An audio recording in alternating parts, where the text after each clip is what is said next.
Messieurs, bonjour, il est midi à Dakar et partout ailleurs au Sénégal, 12h GMT, bienvenue dans le grand journal de la RFM. Au sommaire du journal, fin de cavale pour le présumé meurtrier du jeune photographe Abdourazak Khan, mortellement agressé il y a une dizaine de jours à Malika. Autre grand titre de l'actualité, 2 jeunes Sénégalais portés disparus alors qu'ils pensaient émigrer vers l'Amérique du Sud via Ouagadougou. Un rescapé de l'aventure en voie d'être rapatrié, vous entendrez son témoignage saisissant et les détails de cette affaire. Procès du maître coranique de Ndiagne et de ses coprévenus dans l'affaire des mauvais traitements infligés à des talibés. Nous serons en direct du tribunal de grande instance de Louga où l'audience s'est ouverte ce matin. Annonce d'une prochaine diffusion d'une chaîne dédiée aux homosexuels sur le bouquet Canal. Levée de bouclier dans l'opinion sénégalaise. Canal Plus Sénégal dément tout ajout de cette chaîne sur le bouquet en Afrique. Pour les titres de l'actualité internationale, Binta Diallo, bonjour. Bonjour Souleymane. L'affaire Petrotim s'invite au Parlement de la CEDEAO. Les députés se sont étonnés du fait que ce dossier n'ait pas été mentionné dans le rapport du Sénégal présenté aujourd'hui aux parlementaires de la CEDEAO. Second tour confirmé à la présidentielle en Guinée-Bissau. Le candidat du PAIGC arrivé premier avec 40,13% et Umbalo du Madem G15, 27,65% des suffrages feront face. L'ex-directrice et le président honoraire d'Amnesty International section Turquie jugés aujourd'hui. Le procès s'est ouvert ce matin à Istanbul à la cour d'assises. Amnesty International appelle à leur acquittement. Le développement de ces titres dans quelques minutes. Une fois n'est pas coutume, c'est Georges Détié Diop qui nous présentera le journal des sports. Tout de suite, les titres de ce journal. Georges, bonjour. Bonjour Souleymane, mondial de beach soccer au Paraguay. Bilan satisfaisant, mais les Lions ne veulent pas s'arrêter en quart de finale. Sadio Mané, Kalidou Koulibaly, duel de Lyon ce soir à Anfield. Liverpool, Naples, c'est à 20h. Ballon d'or, France Football, El Hadj Ousseynou Diouf sur la sortie de l'entraîneur de Liverpool qui vote pour Van Dijk, sortie maladroite selon l'ancien attaquant des Lions. À tout à l'heure pour le développement. À suivre également notre reportage du jour dans le cadre d'une série consacrée à la situation des enfants au Sénégal. Et puis sur le même thème, Point de vue portera sur les esquisses de solutions aux problèmes de l'enfance au Sénégal. À la mise en onde, Abdoulaye Diop. C'est une rocambolesque histoire d'émigration d'un groupe de 3 jeunes Sénégalais qui venaient d'un village du Fouta pour se rendre au Gamou de Kaolack et qui, convaincus d'embarquer pour l'Amérique latine, se retrouvent à Ouagadougou. Oui, l'affaire est alambiquée. En tous les cas, 2 parmi eux sont introuvables. Le 3e, plus chanceux, a été recueilli par la communauté sénégalaise au Burkina Faso et est en passe d'être rapatrié. Son témoignage et les détails de cette affaire dans ce sujet réalisé par Babacar Fall. Babacar Sarr est un fidèle de la confrérie Niassène. Dimanche 17 novembre, lendemain du Gamouat de Medina Baye, il quitte Kaolack pour Dakar, où il doit prendre des nouvelles de sa petite agence de voyage qu'il a fondée à Ourossogui et dont un bureau se trouve dans la capitale.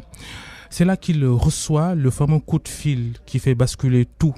Au bout du fil, un homme lui demande de venir à un rendez-vous dans le quartier des Almadies, où l'attendaient en fait 7 personnes de nationalité étrangère qui étaient à bord de 4 véhicules 4x4. Comme nous travaillons dans les agences de voyage, comme j'ai dit créer une entreprise pour la commercialisation des biens, il y a pas mal de personnes qui peuvent avoir mes contacts sans pour autant que je le sache et les gens m'appellent partout. Du coup, c'était le lundi même qu'ils m'ont envoyé des SMS, ensuite m'appelaient. C'est ainsi que l'affaire s'est commencée. Ils m'ont appelé de passer en Almadies et j'ai dit partir là-bas. Oui. À peine nous avons commencé à causer. Du coup, je ne sais pas ce qu'ils ont fait de moi parce que je n'étais pas conscient de la situation. Arrivé donc sur place, ils trouvent 2 autres jeunes Sénégalais. Tous les 3 se disent ensuite comme envoûtés. Des téléphones portables leur sont remis et dans lesquels une application dénommée Anydesk est installée pour permettre de les localiser.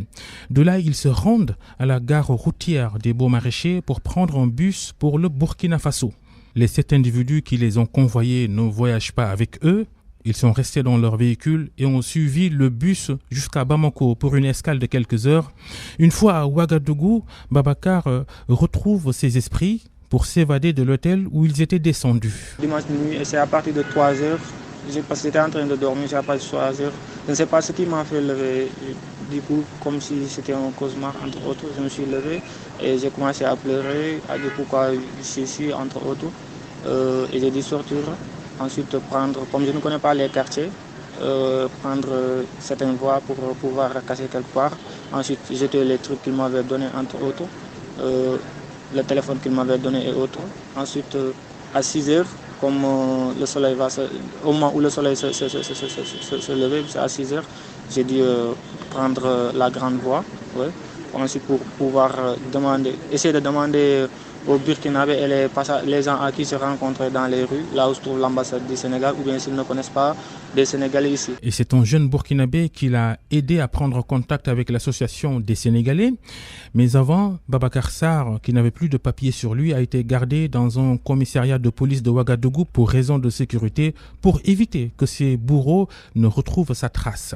C'est ensuite qu'il a été récupéré par l'association des Sénégalais du Burkina Faso, dirigée par l'homme d'affaires Arona Dia, une association qui l'a conduit à l'ambassade sénégalaise pour un sauf-conduit qui devrait lui permettre de rentrer au Sénégal les prochaines heures ou les prochains jours. La grosse question, quel est le sort qui était réservé à Babacar et aux 2 autres dont on est resté sans nouvelles? Les 7 individus convoyeurs sont-ils membres d'une filière djihadiste ou s'activent-ils dans le business du trafic d'organes? L'enquête des services burkinabés et probablement sénégalais pourrait peut-être nous édifier. Babacar Fall, c'est à Guédiawaye que la police de Malika a appréhendé le meurtrier présumé du photographe Abdourazak Khan, tué le 18 novembre dernier.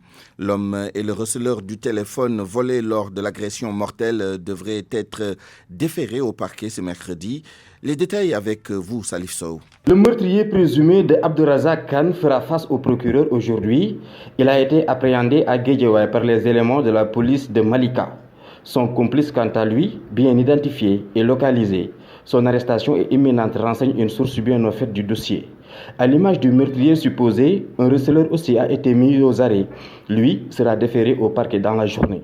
Il avait acheté le téléphone portable de la petite amie de la victime. Abdourazak Khan, 39 ans, a été tué sur la VDN 3, non loin du rond-point Malika, il y a une semaine. Les Malikois ont marché dimanche dernier pour dénoncer l'insécurité qui règne dans leur localité. 2 crimes en une semaine, dénonçait-il. Salif Sow, Malika, Radio Futur Média.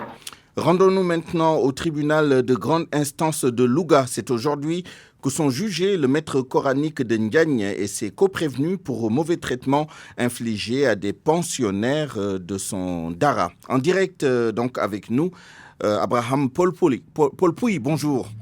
Bonjour Souleymane. Alors, où en est-on de ce procès ?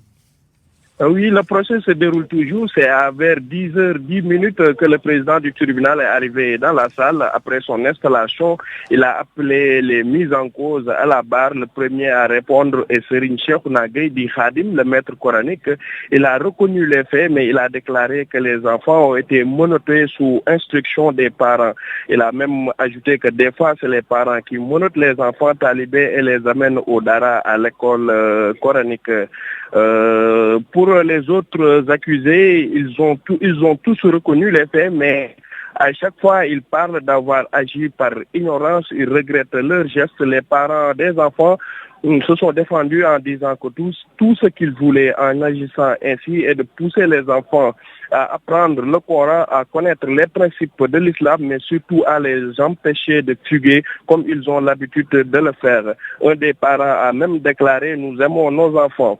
À la question du président du tribunal de savoir si le Dara ne connaît pas ou n'a pas d'autres méthodes ou d'autres moyens pour retenir les enfants dans l'école sans les menottes, le maître coranique dit avoir agi par manque de moyens. Serigne Cheikhouna Gueye va dire aussi qu'il enseigne les enfants sans avoir les moyens. Il n'est pas payé par les parents, il entretient son école coranique par ses propres moyens.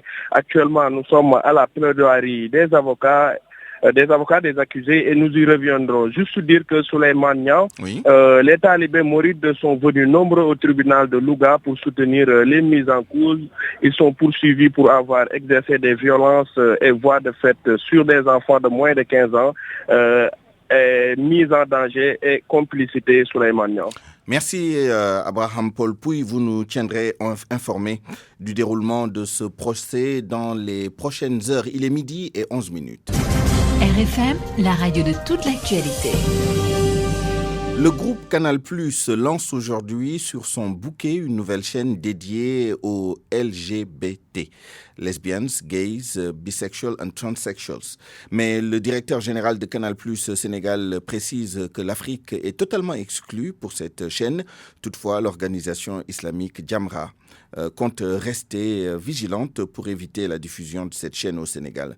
El Hadj Ndiogou Diène. Le patron de Canal+ Sénégal, Sébastien Punterolo, contacté par la RFM, s'est voulu clair. La chaîne Hello ne sera pas diffusée en Afrique, encore moins au Sénégal. Il déclare que les Sénégalais n'ont pas de souci à se faire à ce sujet. Cependant, cette assurance du directeur général de Canal+ Sénégal ne semble pas totalement rassurer le vice-président de l'ONG Jamra.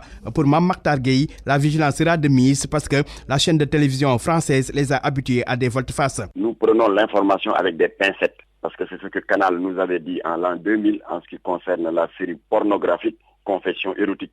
Mais à la pratique, on a vu qu'il le diffusait, mais en clair, entre 18h et 20h, c'est-à-dire accessible à tout le monde. Il a fallu qu'on fasse une marche, qu'on ait des actions énergiques pour obtenir le retrait de cette série pornographique assortie d'une amende. Donc Canal est habitué des faits. Donc tout ce que nous pouvons dire, c'est que nous en prenons acte en attendant qu'il y ait un texte écrit, signé, et qu'un responsable soit identifié comme étant celui qui s'engage à ne pas le diffuser ici. Alors, mais dans tous les cas, nous restons vigilants parce que nous les connaissons. La nouvelle chaîne de Canal+ Hello est consacrée à la promotion des œuvres des gays, lesbiennes, bisexuels et transsexuels. Cela en vertu du respect du droit de chaque individu à choisir librement son orientation sexuelle. Manifestation de la plateforme Frappe France Dégage cet après-midi pour dénoncer la hausse du prix de l'électricité. La manifestation est prévue cet après-midi et la plateforme était jusqu'à ce midi dans l'attente d'une autorisation de l'autorité administrative. Nous sommes en direct avec monsieur le préfet de Dakar, monsieur Alioune Badara Samb. Bonjour. Bonjour Souleymane. Monsieur le préfet, est-ce que cette manifestation est interdite ou autorisée? Bon, je vous remercie, monsieur Nia. Je dois dire que nous avons effectivement reçu une déclaration, une lettre d'information relative à une déclaration de marche prévue cet après-midi. Donc jusqu'à l'heure où je vous parle, il n'y a pas eu d'interdiction parce que vous savez, on est dans le régime de la déclaration. Donc cette marche est prévue sur l'axe Obélisque Place de la Nation, donc déclaré par Frappe France Dégage, je crois, Yoonu Askan Wi. Donc il n'y a aucun problème. Nous sommes dans les dispositions pour encadrer cette marche-là, en espérant que tout le monde va respecter les règles comme d'habitude. Tout à fait. Nous avons bien entendu la manifestation n'étant pas interdite pour une quelconque raison.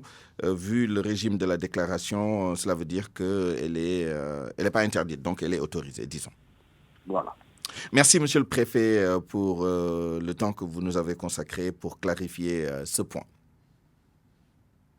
Nous allons maintenant à Ziguinchor, où ça continue de grogner. À l'hôpital de la paix de Ziguinchor, les travailleurs étaient en sit-in ce matin pour dénoncer plusieurs mois d'arriérés de primes de fonction, de transport, d'harmonisation et le non-versement de leurs cotisations à l'IPRES. Ils ont aussi décrié le surendettement de la structure hospitalière. Ces travailleurs qui indexent une gestion nébuleuse du directeur envisagent d'aller en grève en mi-décembre pour dénoncer ces dysfonctionnements. Yuba Koli, porte-parole des travailleurs, est interrogé par Lamine Ba. Camarades, nous ne pouvons pas accepter 12 mois d'arriérés de primes de fonction. 12 mois d'arriérés d'harmonisation, des arriérés au paiement des fournisseurs, même au niveau de la restauration, des millions qui ne sont pas payés aujourd'hui. Il est temps qu'on agit. L'administrateur là, il est là pour nous diviser et mieux régner. Camarades, à l'heure où nous sommes, je vous dis, les cotisations de l'IPRES ne sont pas versées. Et nous n'accepterons pas cela. Camarades, on se dit la vérité. L'administration qui est là, notre directeur, il ne tient pas sa parole. Donc nous, paramédicaux, on est là aujourd'hui. On est minimisés, sous-estimés et maltraités. Le mois passé, le directeur a fait l'état des paiements qui a été rejeté par l'ACP. Ces IRM ne sont pas alloués à ces médecins contractuels. C'est ainsi qu'il a fait pour faire rentrer ces IRM sous forme d'augmentation de salaire. Il est engagé à contractualiser, à nous donner de nouveaux contrats à ces médecins. Camarades, je vous dis, nous n'allons pas accepter cela. Donc, on va répéter ces sittings jusqu'au 6 décembre, jeudi, que notre préavis prendra effet. À terme de notre préavis, maintenant, on va se lancer vers les grèves. Nous évoquions tout à l'heure, indirectement, certes, avec monsieur le préfet de Dakar, la question de l'augmentation du prix de l'électricité à travers la lettre de déclaration de la manifestation de la plateforme France Dégage qui va manifester donc cet après-midi pour dénoncer cette hausse du prix du kilowatt-heure d'électricité. On ne s'explique toujours pas la hausse de ce prix de l'électricité alors que nombre d'indicateurs de performance de l'entreprise publique sont au vert. C'est ce qu'a constaté Abdoulaye Cissé. Dans le mécanisme de fixation du prix, la Commission de régulation du secteur de l'énergie tient compte de nombre d'indicateurs de performance de l'entreprise publique de l'électricité, la Sénélec, mais surtout de nombre de facteurs externes à l'entreprise et surtout liés à la conjoncture. Dans l'absolu, les propositions de prix de la Sénélec sont soumises à étude préalable pour autorisation ou non à la Commission de régulation du secteur de l'énergie et très souvent, pour ne pas dire toujours, dans une tendance à la hausse. Cet état de fait combiné à l'exigence maintes et maintes fois réitérée par les bailleurs de fonds, notamment la Banque mondiale et les FMI, pour appliquer la vérité des prix, a souvent poussé l'État du Sénégal à donner le coup de pouce social en subventionnant le gap pour maintenir les prix et éviter la hausse. En d'autres temps, on aurait pu comprendre cette hausse du prix de l'électricité, mais pas aujourd'hui, pas maintenant, pour la bonne et simple raison que nombre d'indicateurs de la Sénélec sont au vert. Dans son bilan triennal 2017-2019, sur la situation de la qualité de service, la demande non satisfaite en énergie non fournie est passée de 30 mesures en 2017 à 22 en 2018, avec une projection en décembre 2019 à 13. Ce qui est une preuve d'une bonne santé de l'entreprise qui peut se permettre encore de faire du service public sans être omnibulé par le profit. Autre indicateur important, les dépenses opérationnelles qui comprennent les charges de personnel et autres achats consommés et les dépenses de transport qui obèrent la trésorerie de l'entreprise.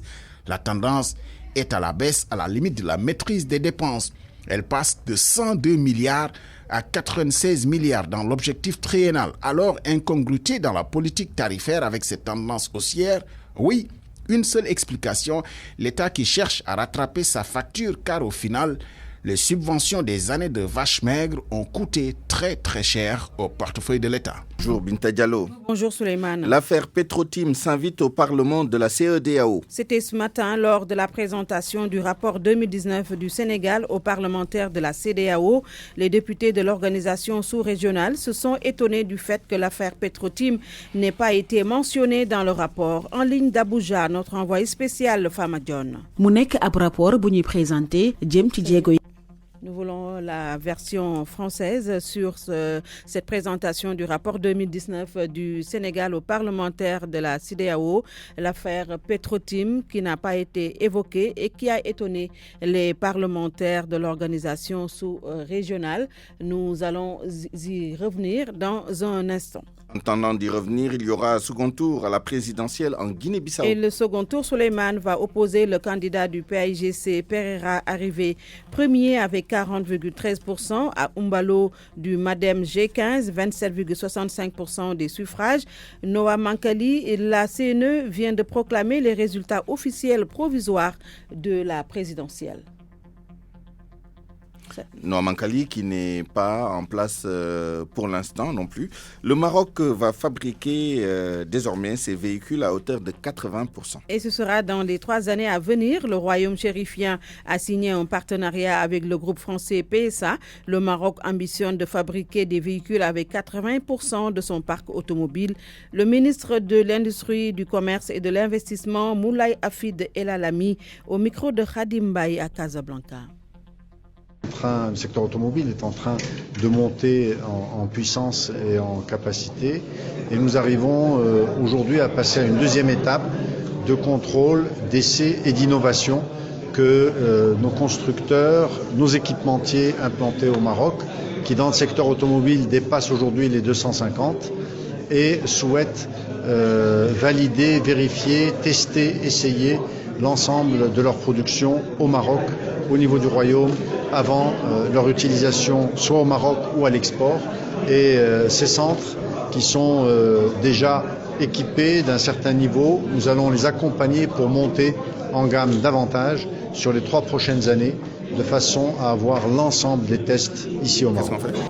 L'ex-directrice et le président honoraire d'Amnesty International, section Turquie, jugés aujourd'hui. Oui, ils sont accusés d'appartenance à une organisation terroriste. Taner Kilik, président honoraire d'Amnesty Turquie, et Idil Ezer, ancienne directrice d'Amnesty Turquie, et 9 autres défenseurs des droits humains sont jugés aujourd'hui à la cour d'assises d'Istanbul. Les accusés ont fait entre 4 et 14 mois en prison avant d'être libérés sous caution. En octobre 2017, Amnesty International parle d'accusations absurdes, sans preuve, et appelle à leur acquittement. Souleymane. Quelques rendez-vous manqués avec quelques éléments. Nous les retrouverons dans l'édition en Wolof de 13h avec Mamadou 13h avec Mamadou Mohamed Ndiaye. Merci. Bonjour, Georges Dété Diop. Bonjour, Souleymane Niang. Journal des sports a commencé avec le mondial du beach soccer. Les Lions ont validé leur ticket pour les quarts de finale. Oui, le Sénégal a comme adversaire maintenant le Portugal. Les Lions ont battu hier les Émirats arabes unis 3-1. C'était leur 3e et dernier match de groupe. Lors de cette phase, les Lions ont eu 2 victoires et une défaite. Bilan jugé satisfaisant. Notre envoyé spécial, Sodakiam. Les phases de groupe sont bouclées hier. Le Sénégal, malgré sa défaite d'entrée, termine leader de sa poule avec 6 points plus 6. Le manager général Ibrahima Ndiaye Chita magnifie le comportement des Lions du beach soccer pour ce premier tour. Avec une bonne prestation quand même de l'équipe nationale du Sénégal, que ça soit contre la Russie, que ça soit contre la Biélorusse, et aussi le match vraiment tactique qu'on a essayé de gérer et dont on est parvenu quand même à gagner. Donc vraiment satisfait quand même de la bonne prestation des gosses. Donc comme vous l'avez même constaté au début, notre premier match, on n'a pas eu de chance, on a perdu, mais cela ne nous a pas empêché quand même de revenir dans la compétition.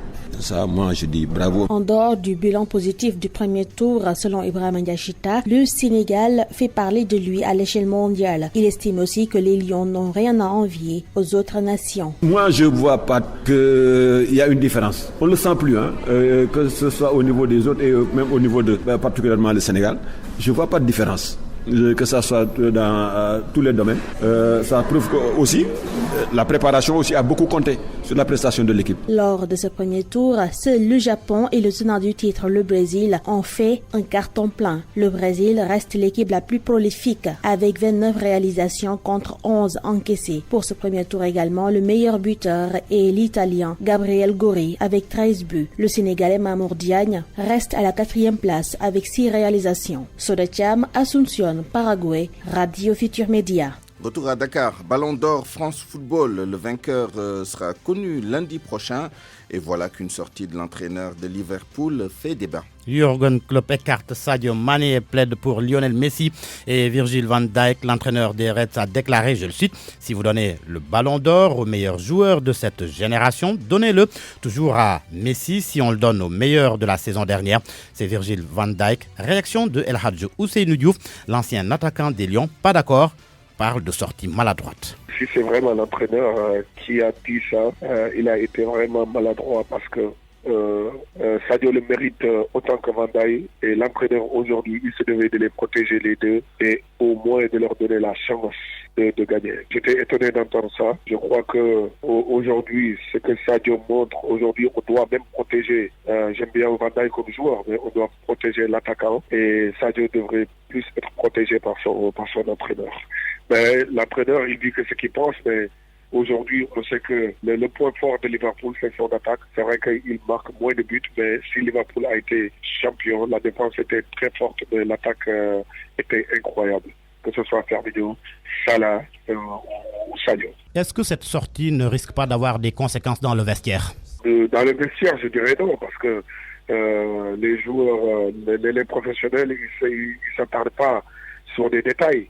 Et je trouve que c'est vrai que un détail qui compte pour le Ballon d'Or européen. Je crois que ça peut toucher Sadio, mais je sais pas ce que je lui conseille.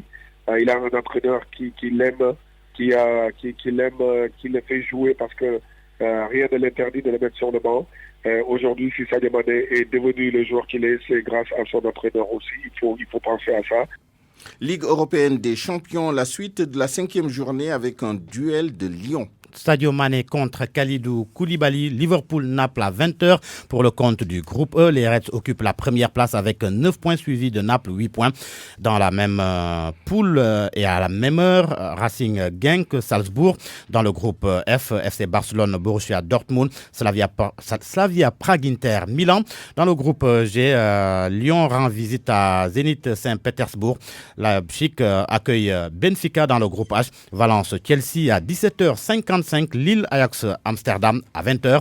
Hier, le Paris Saint-Germain de Gana Gueye et le Real Madrid ont fait match nul, 2 buts partout. Bonne opération des Parisiens, assurés de terminer premier du groupe. Galatasaray et Bruges de Crépin Diatta ont aussi fait match nul. Crépin Diatta a inscrit le but égalisateur de son club avant d'être exclu. Étoile rouge Belgrade corrigé à domicile par Bayern Munich, 6-0 avec 4 de Lewandowski, le quadruplé le plus rapide de l'histoire. Oui, 4 buts en moins de 15 minutes. Tottenham a battu Olympiakos 4-2. Retour gagnant donc de Mourinho en Champions League. Juventus Turin, Athletic Madrid. Victoire de la Juventus 1-0. Et Manchester City qui a fait match nul avec Shakhtar Donetsk, 1 but partout. Georges Déthié Diop en Allemagne, Jürgen Klinsmann reprend du service. Il est nommé ce mercredi au poste d'entraîneur du Hertha Berlin. Il a signé jusqu'à la fin de la saison. L'ancien sélectionneur de l'Allemagne et des États-Unis remplace Ante Kovic, très fragilisé par les mauvais résultats alors que le Hertha est 15e de la Bundesliga. Jürgen Klinsmann était sans poste depuis son départ du poste de sélectionneur des États-Unis en novembre 2016. Merci Georges Déthié Diop. Nous vous retrouverons dans un instant pour la revue de la presse. En attendant, il est 12h28. RFM, fréquente modulation 94.0, la radio en puissance. Dans le cadre d'une série de reportages que nous consacrons à la situation des enfants au Sénégal, rendons-nous maintenant au sud du pays où la bande transfrontalière entre le Sénégal et la Guinée-Bissau enregistre de moins en moins de flux d'enfants en situation de mobilité. En 2017, près de 200 enfants ont été ramenés auprès de leur famille, alors qu'en 2018, seulement 27 enfants de la rue ont regagné leur famille en Guinée-Bissau. Abdoulaye Diallo à Kolda. Kolda, qui était jadis une zone de transit des enfants en situation de mobilité. Aujourd'hui, le nombre d'enfants qui traversent les frontières en provenance des pays voisins a diminué, selon cette actrice de la protection des enfants. Actuellement, la mobilité, je peux dire, si on était à 90%, aujourd'hui on est presque à 40% par rapport à nos résultats. Puisque maintenant, c'est rare qu'on nous envoie des enfants pour dire que c'était des talibés qui avaient fugué. Même constat au niveau du comité départemental de la protection des enfants. Abdoulaye Kaltoum Kamara, chef du service de l'action sociale, est le point focal institutionnel du CDPE. Il y a quelques temps de cela, nous assistions très souvent à des retours en masse d'enfants à travers donc une collaboration avec les organisations de la société civile de Dakar et services techniques impliqués dans la protection de l'enfant. Maintenant, de moins en moins, nous assistons à ces retours d'enfants. En 2017, le réseau Afrique de l'Ouest pour la protection des enfants, le RAO, avait effectué un retour en famille de près de 200 enfants tirés des rues de Dakar et de ses environnants. En 2018, seulement 27 enfants ont été ramenés auprès de leur famille en Guinée-Bissau. Des actions multisectorielles sont menées contre la maltraitance des enfants, dit-il. Nous sommes dans une logique d'intervention intersectorielle qui a pu quand même porter ses fruits, il faut le dire. Toutefois, les mariages précoces et l'inscription des naissances à l'état civil sont préoccupants à Kolda. RFM Kolda, Abdoulaye Diallo. Toujours sur la question du traitement des enfants, retour à l'actualité du jour avec le procès de l'affaire des talibés enchaînés à Ndiagne. L'audience vient de se terminer. Le tribunal a mis l'affaire en délibéré au 4 décembre prochain. Le procureur a requis contre le principal prévenu, Khadim Gueye, 2 ans, dont 2 mois fermes. RFM, la presse du jour. À 12h30, la presse de ce mercredi 27 novembre, lue et commentée par Georges Détié Diop. Le khalife général des Mourides parle de l'affaire des talibés de Ndiagne. C'était hier lors d'une audience accordée à des maîtres coraniques venus se plaindre de l'arrestation d'un des leurs. L'AS rend compte de la rencontre et fait savoir que Serigne Mountakha a proféré des menaces à peine voilées. Selon le journal, le khalife a demandé à ses hôtes d'attendre le verdict du procès qui se tient aujourd'hui et a promis de lancer un appel à tous les chefs religieux du Sénégal si le maître coranique de Ndiagne est condamné. Et à l'écoute des propos du khalife, l'AS affirme que Serigne Mountakha couvre le maître coranique. Et source A d'ajouter que si Serigne Khadim Gueye et compagnie sont condamnés dans l'affaire des talibés de Ndiagne, on perdra l'éternel sourire de Serigne Mountakha. Pendant ce temps, l'État dédramatise si l'on se fie à source A. Et pour cause, le directeur de la promotion des droits de l'enfant, en visite hier à Ndiagne, a déclaré que les personnes qui ont eu à commettre ces actes ne l'ont pas fait dans l'intention de nuire aux enfants. Il s'agit plutôt de la vie de Niokhobaye Diouf, d'un modèle d'éducation qu'ils connaissent, qu'ils ont vécu et qu'ils sont en train de perpétuer sans savoir qu'il y avait des lois qui interdisaient ces genres de pratiques. Une autre pratique, l'enlèvement d'enfants. Une dame s'est illustrée à Dakar. Son nom, Ramatoulaye. L'observateur, dans sa livraison du jour, raconte son histoire. Selon mon confrère, elle multiplie les rapts depuis 2017. Fiché par la police, Ramatoulaye est toujours en liberté, souligne l'observateur. L'Obs qui traite par ailleurs du trafic international de drogue dure et de la saisie de 750 kg de cocaïne en mer, de la cocaïne d'une teneur de 80% de pureté, estimée à 60 milliards de francs CFA. Selon le journal L'Observateur, tout n'a pas été dit sur la saisie des 750 kg de cocaïne et l'affaire livre de nouveaux secrets. Mon confrère déroule à sa page 5 le film de l'arrestation de l'ingénieur sénégalais Mbaye Hadj et apprend que le doyen des juges démarre ses auditions au fond aujourd'hui. Samba Sall qui est en roue libre dans l'affaire Petrotim. C'est ce qu'indique en tous les cas Sud Quotidien qui a recueilli l'éclairage d'un professionnel du droit. Le professeur Ibabari Kamara explique qu'il revient au doyen des juges la décision soit d'ordonner un non-lieu ou un renvoi devant les juridictions s'il trouve des éléments pouvant justifier la culpabilité des personnes citées dans cette affaire. Seulement les Échos indiquent que l'on s'achemine vers la seconde phase de l'instruction et des délégations judiciaires et des commissions rogatoires sont en vue. Ce n'est pas tout. Les Échos fait savoir qu'une grosse pointure de l'ancien régime est dans le viseur du doyen des juges et les personnalités du pouvoir et de l'opposition sont ciblées par Samba Sall. Aussi, certains témoins doivent-ils repasser devant le doyen des juges pour donner les preuves de ce qu'ils ont avancé. L'électricité à présent et la hausse des tarifs. Le sujet fait la une de plusieurs journaux. Cela à la faveur de la conférence de presse hier du directeur général de la Société nationale d'électricité. Le titre qui barre la une du quotidien national Le Soleil, la Sénélec explique et justifie la hausse qui prend effet à compter du 1er décembre prochain. Une hausse non généralisée selon Pape Demba Bitèye parce que ne concernant pas tous les consommateurs. Et comme explication, Vox Populi souligne que Sénélec parle d'un gap de 12 milliards de francs CFA à combler. Oui, le directeur général de la Sénélec dit à la première page du quotidien Le Quotidien qu'ils ont besoin de 12 milliards de francs CFA. Mais malgré tout, le journal Le Quotidien nous apprend que Arline Obok annonce une manifestation aujourd'hui à la place de la Nation. Arline Obok, justement, la plateforme serait-elle un nouvel instrument au service de Ousmane Sonko? L'Obs pose le débat parce que deux proches du leader de PASTEF sont les nouveaux coordinateurs de Arlinobok.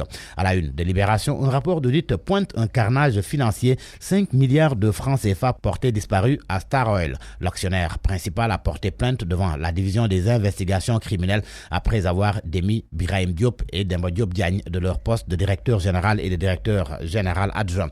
Ils sont cuisinés par la DIC selon le témoin qui parle plutôt d'une affaire de 3 milliards de francs CFA. Des maires et le directeur du port de Bargny sont entendus dans le cadre de l'enquête qui promet bien des rebondissements. Sport pour terminer, football avec la Ligue des champions européenne. Ce soir à 20h, Liverpool de Sadio Mané, Naples de Kalidou Koulibaly. Record parle de duel de Lyon à Anfield. Stade d'un explosif Liverpool-Naples. Stade et Record évoque aussi la qualification des Lions en quart de finale de la Coupe du monde de beach soccer. Les Lions au rendez-vous des quarts, affirme Record. Stade poursuit que le Sénégal va affronter le Portugal. À vos kiosques et bonne lecture. Pour améliorer la situation des enfants au Sénégal, notamment dans les daras, dans les établissements en général, et en dehors aussi des établissements. Pour en parler, nous sommes en ligne avec M. Mamadou Mbodj Diouf, coordonnateur du projet de modernisation des daras, PAMOD. M. Mamadou Mbodj Diouf, bonjour. Bonjour, M. Nian Souleymane. M. Nian Souleymane, vous allez bien? Très bien, et vous-même? Merci d'avoir répondu à notre invitation. Également en ligne et en direct avec nous, Serigne Cheikh Tidiane Sy Al Amin, président du cadre unitaire de l'islam au Sénégal. Serigne Cheikh Tidiane Sy Al Amin, bonjour. Bonjour, monsieur Nian. Nous restons avec vous pour peut-être une première réaction à l'actualité chaude de ce midi, avec le procès de l'affaire des talibés enchaînés à Ndiagne. Le procès vient de se terminer et le procureur a requis 2 ans, dont 2 mois fermes, et l'affaire a été mise en délibéré au 4 décembre prochain. Quelle est votre réaction personnelle, à défaut de la réaction du cadre unitaire de l'islam au Sénégal, puisque c'est une brûlante actualité? Je suis désolé, je veux dire, de cette décision. Je viens de la prendre à travers votre antenne tout de suite. Et c'est une décision qui ne devrait pas arriver, du fait que nous sommes tous responsables de cette situation. Et nous sommes en train de faire payer, je pense, la faute à une personne, une faute qui est, disons, partagée par toute la société. Nous sommes tous responsables, que voulez-vous dire?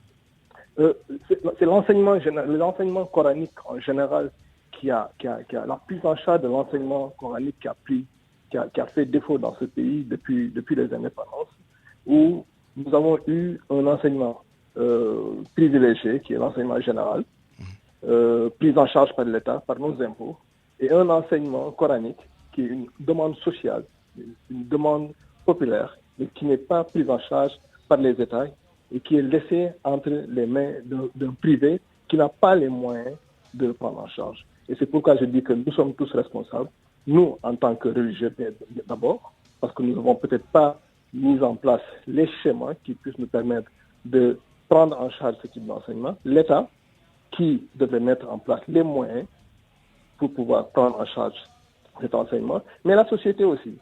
Aujourd'hui, la prise en charge de l'enseignement coranique, avec son corollaire, la mendicité et tous les aspects de maltraitance d'enfants que nous voyons dans ce pays, est entretenue, il faut le dire, par une société qui donnait une pièce de monnaie à un enfant, qui donnait un petit sarah à un enfant pour pouvoir jeter un sort ou se protéger d'un sort. C'est un phénomène qui est là depuis très longtemps, qui n'a pas été pris en charge. Et parfois, je suis désolé de le dire parce que c'est écœurant qu'on puisse faire payer une personne pour un tort qui est partagé par tous les membres de la société sénégalaise. Et nous nous réfugions parfois dans une certaine hypocrisie, il faut le dire. Mais qu'en est-il de la responsabilité individuelle d'un maître coranique qui entrave des enfants? Comme vous le savez mieux que moi d'ailleurs, devant la justice, ce sont les responsabilités individuelles qui sont jugées et pas les responsabilités collectives. Or, vous citez toute la chaîne de responsabilité et vous n'évoquez pas la responsabilité individuelle de gens qui sont minoritaires, puisqu'on sait que dans bien d'autres daras, les enfants sont beaucoup mieux traités par des maîtres coraniques empathiques, pédagogiques, professionnels. Personne ne peut se réjouir de la maltraitance d'un enfant. Moi en premier. Là, je parle à titre personnel d'abord. Je ne peux pas me réjouir de la maltraitance d'un enfant. C'est vrai. D'autres vous diront que ça rentre dans le cadre de la préparation future de l'enfant dans ses prises de responsabilité dans la société, dans le futur. Mais moi, personnellement, je ne suis pas d'accord pour la maltraitance d'un enfant. Et je ne peux pas aussi cautionner ce genre d'acte. Je le dis personnellement. Par contre, je le dis encore une fois, je ne parle pas dans le cadre d'une responsabilité individuelle parce que c'est une conséquence en réalité d'une non prise en charge d'un phénomène qui existe depuis longtemps. Maltraiter un enfant, entre guillemets, tous ceux qui ont vécu dans les daras, en tout cas bon nombre de personnes qui ont vécu dans les daras ont vu ce type de phénomène qui était très courant dans les daras traditionnels. Vous me direz c'est d'un autre âge. Donc ça reste aujourd'hui un phénomène qui n'a pas été pris en charge au fil du temps et qui a continué à perdurer. Et cette responsabilité individuelle dont vous parlez, pour moi, elle existe, mais elle est une conséquence d'une non prise en charge d'un phénomène global. Ce qui nous amène à parler avec Mamadou Mbodj Diouf, puisque le projet de modernisation des daras est l'une des pistes de solutions apportées par le gouvernement, l'État du Sénégal. Monsieur Mamadou Mbodj Diouf, d'abord, est-ce que vous pouvez nous dire succinctement ce que fait votre projet, où en êtes-vous de ce projet et de ses activités? Merci, M. Nian. Je commencerai juste par, après avoir bien sûr adresser mes salutations à l'ensemble de vos auditeurs. Je tenais juste à dire en fait tous mes regrets par rapport à ce qui s'est passé à Ndiagne. Bon, en tant que fonctionnaire, je ne me permettrai pas... C'est pour ça que je ne vous pose pas la question, absolument. Voilà, donc pour en venir maintenant à la question posée, je dirais juste que il faut partir du fait que l'enseignement coranique a toujours évolué dans le secteur informel. Et cela pour des raisons historiques bien connues. Je pense que l'école coranique ou les daras ont existé bien avant même l'école classique française telle qu'on la connaît et qui est une école formelle. Bien avant l'État du Sénégal, voilà. Pour tout dire. Et ce n'est pas faute pour l'État d'avoir tenté d'encadrer cette offre éducative que sont les daras.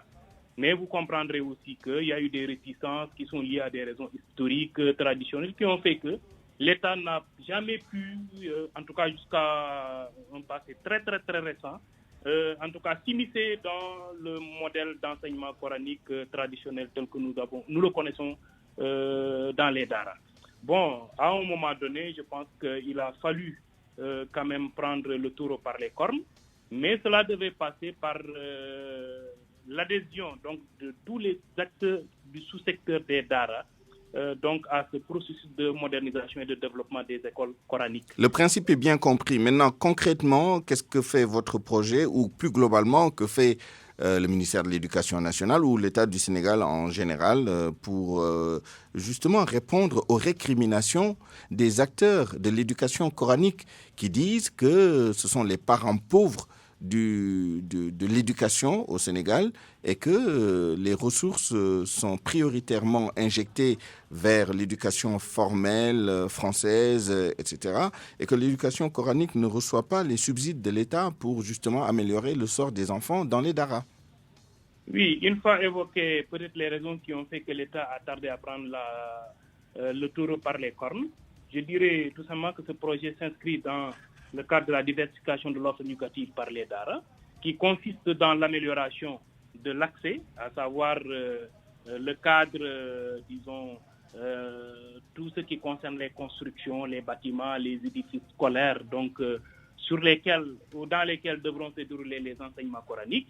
Cela concerne aussi l'amélioration de la qualité, à savoir tout ce qui tourne autour des programmes, des enseignements, de la formation des enseignants, de la prise en charge des enseignants, mais surtout le volet approche holistique qui consiste dans l'amélioration et l'assainissement des conditions d'études de ces apprenants. Et le dernier volet consiste dans, la gestion même ou la gouvernance donc, de ce sous-secteur des Dara. Et à ces différents niveaux, donc, le projet intervient. Par rapport à l'accès, il s'agit, dans un premier temps, c'est un projet nouveau, donc à la limite, on peut même dire un projet pilote, donc qui devra construire 64 Dara modernes pour un coût global. Donc, à quelle date? En fait, je dirais qu'au moins actuellement, sur les 64 Dara, on a pu terminer la construction des 36 et qui sont fermés depuis 1 an. On attendait que les procédures de passation de marché pour les équipements se terminent pour qu'on ouvre. Alhamdoulilah, à la date d'aujourd'hui, on a réceptionné les échantillons donc, concernant ces équipements-là et nous pensons que d'ici au plus tard 1 mois, les fournisseurs vont livrer ces équipements-là et nous pourrons ouvrir donc ces Dara d'ici la fin de l'année. Vous étiez sur le point de nous donner le budget de ce projet. Oui, le budget monte à 10 milliards 32 millions, donc financé par l'État du Sénégal à hauteur de 20% et la Banque islamique de développement à hauteur de 80%.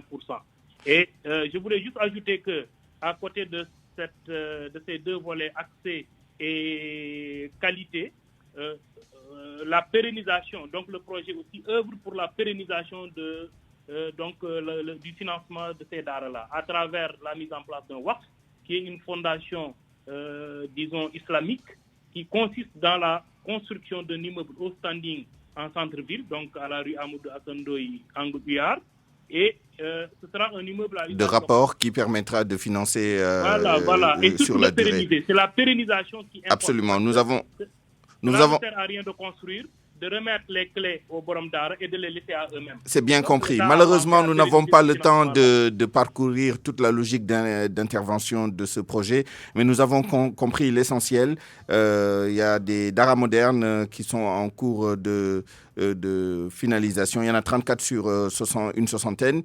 Et là, vous êtes en train de travailler sur l'équipement et que bientôt, nous aurons ces Dara. Le dernier mot à Serigne Cheikh Tidiane Sy Al Amine. Quelles sont les propositions très concrètes et très rapidement que vous mettez sur la table pour changer la situation? Est-ce que vous pensez déjà que le projet de modernisation est une piste intéressante? Et quelles sont les autres idées créatives que vous apporteriez en termes de contribution à la réflexion? Oui, certains chefs religieux même sont déjà prononcés à ce propos. Et pour renforcer la concertation qu'il y a d'abord entre les acteurs de Dara et l'État dans la mise en œuvre de ces programmes de Dara moderne, et la nécessité aussi de soutenir les Dara qui sont restés dans le secteur traditionnel. Je pense qu'aujourd'hui, 64 Dara modernes est une bonne chose pour un début, mais cela ne règle pas, je pense, définitivement ce problème des Dara traditionnels qui doivent être pris en charge. Mais au-delà de cela, nous pensons que l'intégration de l'éducation religieuse dans le système éducatif est un des moyens pour permettre de la prise en charge et l'éradication totale de ce phénomène de Dara traditionnel, puisque, comme je l'ai dit tantôt dans mes propos, l'enseignement religieux est une exigence, est une demande sociale. Aujourd'hui, nous tous, nous voulons que nos enfants apprennent le Coran. Il n'est pas normal qu'on ait 2 types d'enseignement, une dichotomie de l'enseignement. Un, l'enseignement pour prise en charge dans le cadre peut-être d'un Dara moderne ou dans le cadre d'un système traditionnel, et une éducation du type enseignement général qui permet à l'enfant de pouvoir se prendre en charge par ailleurs. Très bien. Donc aujourd'hui, nous pensons qu'il est temps de mettre fin à cette injustice que subit l'enseignement traditionnel religieux pour pouvoir donc aller vers un schéma unifié. Merci à vous, Serigne Cheikh Tidiane Sy Al Amine, président du cadre unitaire de l'islam au Sénégal. Pour faire bonne mesure, parce que vous n'avez pris la parole qu'une seule fois à Mamadou Mbodj Diouf, nous avons juste 30 secondes. Vraiment, pour être très concret, quand est-ce que vous pensez que ce projet arrivera à achèvement et quand est-ce que nous passerons à l'échelle pour quand même avoir un impact plus significatif sur le système éducatif dans son volet éducation coranique? Merci. Je dirais juste que le projet aurait dû peut-être être clôturé depuis 2018, mais du fait du retard que connaissent les entreprises, les travaux de construction, comme la plupart des projets qui comptent un volet construction. Mais nous pensons qu'en 2020, Inch'Allah, on pourra clôturer ce projet, en tout cas cette première phase, et penser à une mise à l'échelle à partir de 2021. Et quelles sont les régions, mais très rapidement, les régions concernées? Oui, ce sont les régions de Fatick, Kaolack, Kaffrine, Kolda, Matam, Louga et Diourbel. Je voudrais juste ajouter que les 64 daara concernent aussi bien des daara publics modernes nouveaux, nouvelles créations, que des daara traditionnels donc, qui ont accepté de rentrer dans le processus. Et à la date d'aujourd'hui, je peux dire que le ministère de l'Éducation croule sous les demandes donc, de modernisation de l'ensemble du territoire national. C'est noté. Merci beaucoup. Merci à tous les deux, Mamadou Diouf, Mbodj Diouf du PAMOD et Serigne Cheikh Tidiane Sy Al Amin du cadre unitaire de l'islam. À 12h51, c'est la fin de ce journal que je vous remercie d'avoir écouté. Merci à tous qui m'ont aidé à le préparer